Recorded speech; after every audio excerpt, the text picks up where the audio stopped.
Hello friends, आज हम start कर रहे हैं ह्यूमन हेल्थ एंड डिसीज़ का एक छोटा सा टॉपिक हेल्थ। और उसमें हम पढ़ेंगे कि हेल्थ एक्चुअल में क्या है और कैसे इसको हम कंसिडर कर रहे हैं आज के टाइम में, और पुराने लोग कैसे कंसिडर करते थे कि एक हेल्दी पर्सन और एक अनहेल्दी पर्सन में क्या डिफरेंस होता है।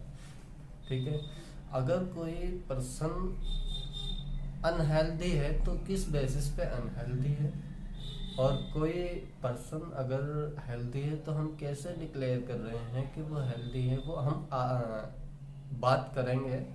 लेकिन उससे पहले हम थोड़ा सा जाएंगे पुराने हिस्ट्री में। हिस्ट्री क्या है? हिस्ट्री जो पुराने लोग थे, जब तक हमारे पास टेक्नोलॉजीज नहीं थी, जब तक लोगों को पता नहीं था, और कह सकते हैं कि जैसे थर्मामीटर, हमेशा से तो थर्मामीटर नहीं था, थर्मामीटर भी एक टाइम के बाद आया होगा, इन्वेंशन हुआ तो थर्मामीटर आया।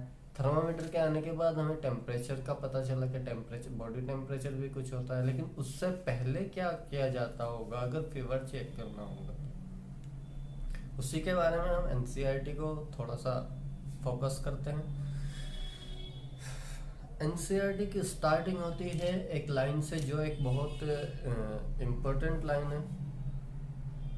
Health for a long time was considered as a state of body and mind where there was a balance of certain humors। ये इम्पोर्टेंट इस हिसाब से भी है कि कंपटीशन में इस लाइन से डायरेक्ट क्वेश्चन भी पूछा जा सकता है। यहाँ पे हम बात करेंगे हेल्थ, इसे थोड़ा सा एलेबोरेट करते हैं। जो पुराने लोग थे वो क्या क्या कंसिडर करते थे कि कोई पर्सन हेल्दी है क्योंकि उनके पास तो थर्मामीटर नहीं है। सपोज करो मैं 17th में हूँ या 18th में, अगर मैं उस टाइम पे किसी को बताना चाहता हूँ कि मुझे फीवर है तो मैं कैसे बताऊँगा?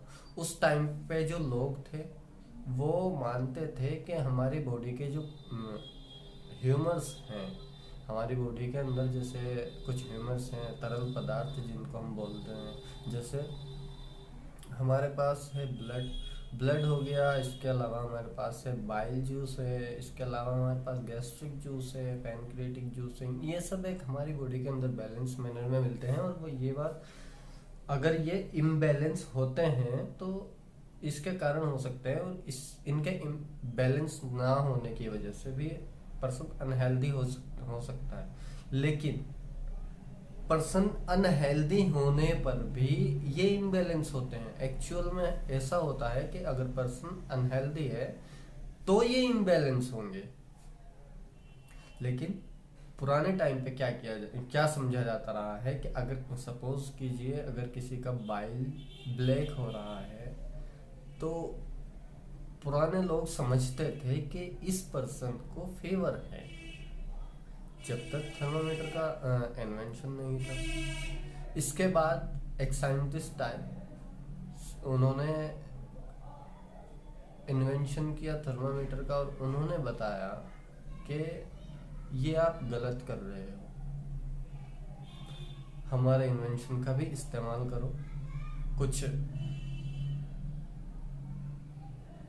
देखो, हम भी कुछ इन्वेंट करके लाए हैं आपके लिए। अब आपको बाइल निकालने की ज़रूरत नहीं पड़ेगी।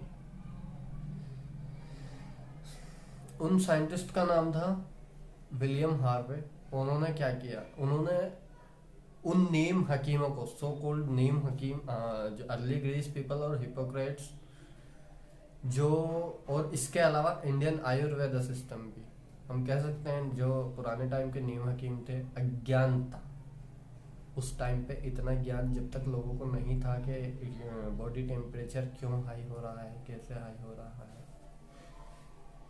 उसके बाद वो क्या करते थे? वो करते थे बाइल से डिक्लेयर कर दिया कि ब्लैक बाइल है तो भाई तुम्हें फीवर है।